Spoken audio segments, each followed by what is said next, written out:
여론으로 풀어보는 정치 이슈 풀풀 시간입니다. 오늘은 윤희용 오피니언 라이브 여론 분석센터장 나오셨습니다. 안녕하세요. 네, 안녕하십니까. 자, 먼저 대통령 국정 운영 평가부터 저희가 살펴보겠습니다. 자, CG를 보시면요. 긍정평가가 2%포인트 하락을 했고요. 부정평가가 6%포인트 상승을 했습니다. 최근에 LH 직원들의 이제 투기 논란이 계속되고 있는데 뭐 영향이 좀 있다고 볼 수 있을까요? 맞습니다. 기존에도 사실 이제 부동산 이슈가 이제 한 조사기관에서 대통령 국정수행 평가를 하는데 긍정평가한 사람들이 있고 부정평가한 사람들이 있는데 그 사람들한테 그 이유가 무엇이냐 물어봤을 때 부정평가한 사람들의 이유 중에 가장 높은 것이 이제 부동산 이제 이슈였던 것이거든요. 그런 상황에서 이제 LH 사건이 터진 것입니다. 그래서 사실은 이제 상당히 이제 국민적인 관심사가 높은 상황에서 이제 이것이 터지게 되면서 더욱더 이제 부정적인 평가에 영향을 주는 요인으로 작용했을 텐데요. 지금 이제 그래서 한 2%포인트 가량 이제 긍정평가, 우리가 흔히 국정수행 지지율이라고 부르는 것이 이제 이 조사에서 이제 하락을 한 상황입니다. 만약에 이제 대통령의 측근이라거나 또는 이제 이것이 권력형 비리였다라고 한다면 더 큰 하락폭이 있었을 텐데 그런 이제 대통령의 뭐 측근과 관련한 사안은 아니었기 때문에 그나마 이제 하락폭이 다소 이제 좀 아주 크지는 않았던 상황이긴 합니다만 그럼에도 불구하고 어쨌든 국민적인 분노가 좀 큰 상황이기 때문에 이 부정적인 이슈로 발생을 했고 아마 이후에도 이제 수습이 어떻게 되느냐에 따라서 대통령 국정수행 평가에 직접적으로 영향을 미치는 주요한 핵심 사안으로 전개될 것으로 전망됩니다. 예, 그럼 이번에는 정당 지지도도 저희가 좀 살펴볼 텐데요. 민주당은 하락을 했고요. 국민의힘은 상승을 했습니다. 저희가 지금 이야기했던 이 대통령 국정 운영 평가와 약간 비슷한 흐름을 보이고 있는데 어떻게 좀 분석하고 계세요? 대체적으로 사실은 이제 국민들은 이제 여권으로 해서 이제 같은 시각으로 바라보기 때문에 대통령에 대한 평가라든가 정당에 관한 평가가 여당에 관한 평가가 비슷하게 가는 것은 이제 나타날 수밖에 없는 그런 현상인데 대통령은 이제 뭐 대통령을 지지하십니까라고 묻는 것이 아니기 때문에 이제 업무 수행에 대한 평가잖아요. 근데 그런데 이 정당 지지도 같은 경우는 직접적으로 그 정당 어느 정당을 지지하냐라고 묻는 것이기 때문에 사실은 이 지지 강도는 마음의 강도는 굉장히 더 큰 것입니다. 이 정당 지지도가. 그래서 이제 선거를 앞둔 상황에서는 이것이 이제 매우 중요한 이제 지표일 수밖에 없는데 이전에 많이 보여드렸던 이제 ARS 조사 방식 같은 경우에는 뭐 이제 양당 간의 격차가 사실상 없어진 상황이라고 할 수 있는데 그때만 하더라도 이것은 이제 전화 면접 방식으로 이루어진 것이거든요. 사람 면접원이. 그럼 사람 면접원이 한 건 무슨 차이냐 하면 정치에 관심이 좀 많지 않은 분들도 이제 조사에 많이 포함되는 특징을 갖고 있어요. 그때는 이제 불과 한 3주 정도만 하더라도 10%포인트 이상 이제 격차가 났던 것인데 그 조사에서도 지금 격차가 이제 상당 부분 줄어든 상황이라고 할 수가 있기 때문에 이 조사 결과를 놓고 봤을 때 이제 상당히 우위를 점하고 있던 이제 여당 입장에서는 보궐선거를 앞둔 상황에서 상당히 지금 적신호가 켜져 있는 상황이기 때문에 위기감이 들 수밖에 없는 그런 상황이라고 할 수 있겠고요. 어쨌든 야당 입장에서는 이제 고정 지지층이 상당히 제약돼 있던 상황인데 지금 이 조사에서만도 5%포인트가량 상승을 한 것이기 때문에 상당히 어쨌든 더욱더 거센 이제 정부 여당에 대한 이제 공세가 전개될 것으로 보입니다. 늘 말씀드리지만 이게 어떤 방식을 사용하느냐에 따라서 이제 결과가 좀 반영이 된다는 부분을 저희가 꼭 기억을 해야 될 것 같고요.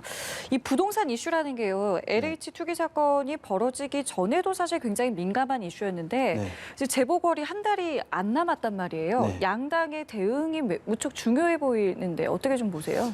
일단 이제 여당에게는 뭐 엄청난 악재로 보입니다. 그래서 선거라고 하는 것이 기본적으로 본질은 정부 여당에 대한 평가이기 때문에 사실 이제 여권의 악재가 발생한 것이잖아요. 그래서 이제 그러면 이제 여당은 선거를 치를 때 공세적으로 선거를 치를 수가 없고 임기 말에 원래 이제 어떤 방어적으로 치를 수밖에 없는 상황입니다만 더욱더 수세적인 입장에서 선거를 치를 수밖에 없는 그런 상황이고 야당은 이 LH 사건을 갖고 더욱더 공세적으로 선거에 이제 임할 수 있는 환경을 지니고 있기 때문에 이제 선거에서 상당히 이제 야권에 유리하고 여권에 불리한 요소로 이제 작용할 수밖에 없는 그런 상황인데 이런 경우에 사실은 이제 빨리 이것을 매듭을 짓거나 국면을 이제 전환하는 것이 이제 여권 입장에서는 필요할 텐데요. 그럴 때는 그러기 위해서는 국민들이 예상을 뛰어넘는 수준의 파격적인 조치가 이제 사실은 있어줘야 그러면 국민들이 이것을 제대로 고치려고 하는구나라고 하는 이제 인식이 강화되고 그럼으로써 이제 이것에 대한 부정적인 여파를 최소화할 수 있는 것이거든요. 그래서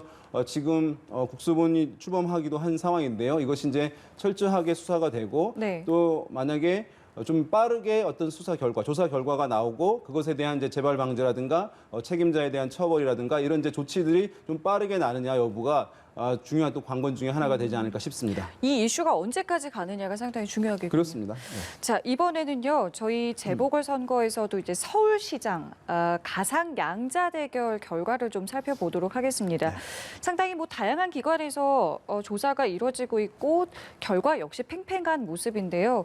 지금 저희가 뭐 여러 가지 지금 모습들을 보여드리고 있습니다만 최근에 이제 오세훈 후보의 어떤 상승세를 주목하시는 분들이 많습니다. 네. 센터장님은 좀 어떻게 보고 계세요? 일단은 지금 이제 여당 후보인 박영선 후보가 꾸준히 이제 상승하는 흐름이었는데 예. 지금 이제 그 흐름도 약간 주춤해진 상황이라고 할 수 있는데 그것은 아까도 말씀드린 LH 사건 등 여권의 악재가 발생하면서 이제 여당 후보에 대한 지지 표출이 지금 일정 정도 제약되고 있는 측면이 이제 효과로 나타나고 있는 것이라고 할 수 있겠고요. 예. 또 한 가지 말씀하신 대로 야권 후보 중에서 이제 오세훈 후보의 지지율이 좀 상승하고 있다는 것입니다. 그러니까 그 한 후보가 되기 전까지만 하더라도 보시게 되면 안철수 후보와 오세훈 후보가 박영선 후보와 1대1 가상 대결을 붙었을 때 그때 안철수 후보와 오세훈 후보의 격차는 10%포인트 이상 나는 결과들이 네. 많이 있었거든요. 네, 맞습니다. 그런데 지금 보시다시피 다소한 수치의 차이는 있습니다만 사실상 통계적으로는 의미 없는 경쟁 구도 거의 예. 비슷한 수준이 돼버렸어요. 예. 그러니까 안철수 후보가 이 상황에서 우위를 보인다고 볼 수 없는 상황이 돼버린 거죠. 오세훈 후보의 지지율 상승으로. 네. 그래서 이것은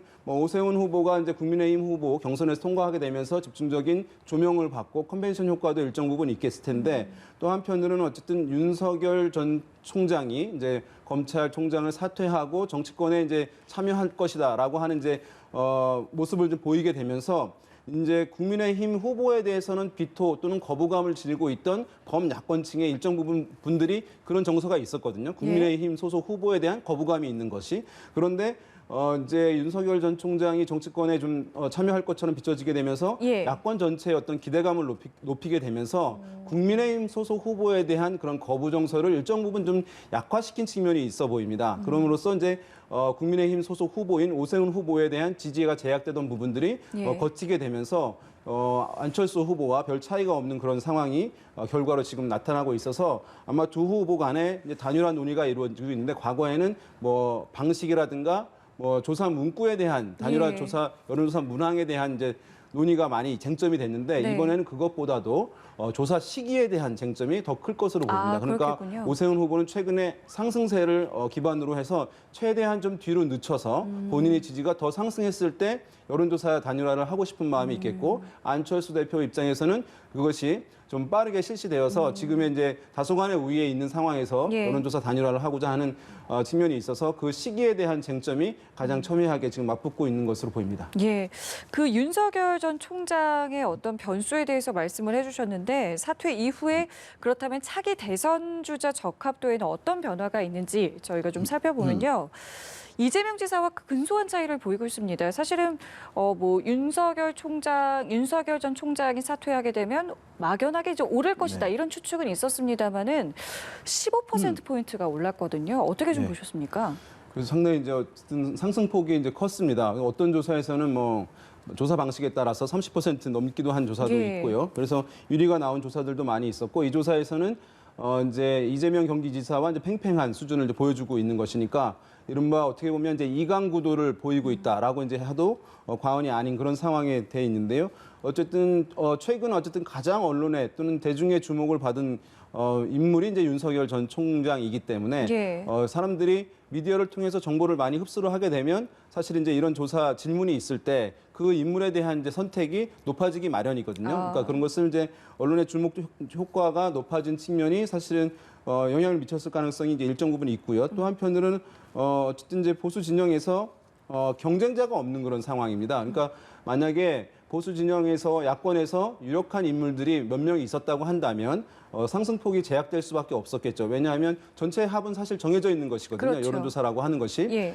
그런데 유력 인물이 보수 진영에선 대선 주자가 없는 상황에서 윤석열 총장이 출연하게 되면서 상당 부분 뭐 절반 이상의 보수층들이 윤석열 전 총장에 대한 이제 지지를 보내게 되는 그런 상황이 함께 맞물리면서 상승폭이 상당히 높게 나타났다 이렇게 볼 수가 있을 것 같습니다. 다만 이후에 전개될 가능성은 이제 봤을 때 지금 윤석열 전 총장이 뭐 과거에 반기문 전 유엔 사무총장이라든가 이런 인물들처럼 일시간에 높여진 것이긴 합니다만은 이것이 이제 현재 정권과 좀 대결하는 양상을 오랫동안 보이면서 쌓아올린 측면도 있기 때문에 이것이 순식간에 무너지거나 하지는 않을 것으로 보여요. 다만 그럼에도 불구하고 지금은 조명이 상당히 크게 받은 데에 따라서 올라간 측면도 크기 때문에 이후에 되면은 이제 일정 부분 조정은 있을 가능성이 높아 보입니다. 예, 앞으로의 추세를 계속 지켜봐야겠고요.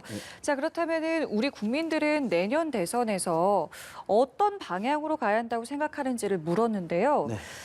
보시는 것 같습니다. 정권을 유지해야 한다, 또 정권을 교체해야 된다가 팽팽하게 나오는 네. 가운데 중간에 있는 답변을 보시면요. 제3세력으로 정권을 교체해야 된다는 답이 있습니다. 이건 네. 어떻게 좀 해석을 해야 될까요? 되게 이제 이런 게 과거에 이런 조사가 사실은 이제 많이 있진 않았었어요. 예. 왜냐하면 제3세력의 어떤 이제 인물이라든가 대중의 주목도 받을 때 이제 이런 조사가 나타나고 이런 거 없을 때는 흔히 그냥 정권 유지, 정권 재창출이냐, 네. 아니면 정권 심판, 정권 교체냐, 이 두 가지 선택지만 놓고 물어보는 경우가 일반적으로 나타나는 네, 이제 조사 결과입니다. 대선을 앞두고. 그런데 지금 같은 경우는 과거에 이제 안철수 지금 국민의당 대표가 이제 정치 참여 의사를 밝히게 되면서 사실은 이제 이런 조사들이 그때 많이 있었고 상당히 이제 오랜만에 이제 이런 조사들 나와서 이제 의미 있게 제3세력으로 정권 교체가 높게 나오고 있는 그런 상황인데요. 그러니까 정권 유지라고 하는 것은 현 정부 여당의 적극 지지층들이 이 응답을 할 수밖에 없는 것이고 그다음에